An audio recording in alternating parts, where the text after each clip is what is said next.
que 20 jeunes éleveurs du département. Cette initiative vise à renforcer leurs compétences pour accroître la production tout en facilitant leur accès à l'eau et à la terre dans une perspective de souveraineté alimentaire. Nous suivons les précisions de Dame Dao, qui est le coordonnateur du projet, au micro de Moussa Diagne et Abdou Boye.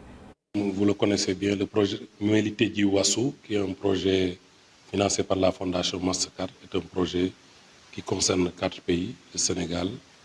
le Mali, le Niger et la Côte d'Ivoire. Donc, et avec une même approche qui est une approche basée sur le marché,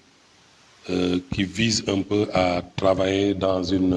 approche où la demande en lait de l'industrie locale doit être satisfaite en augmentant la production. Et pour augmenter la production, il faut travailler à améliorer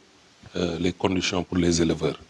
de l'accès à l'aliment bétail, mais aussi de l'accès à la santé, mais aussi des capacités.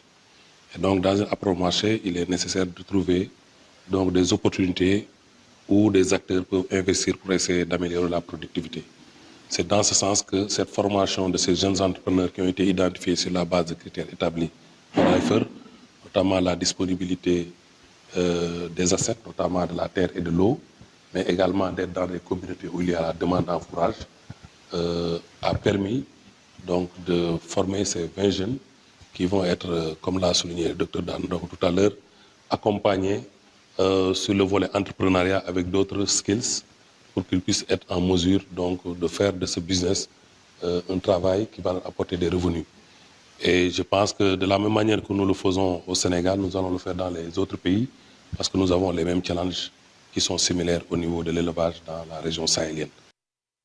À Rufisque, l'élève Mamfatou Sal Sek a reçu un accueil triomphal de la part de ses camarades de l'école Immaculée Conception et de l'inspection de l'éducation et de la formation de Rufisque commune, lauréate du premier prix de la finale nationale de la 34e édition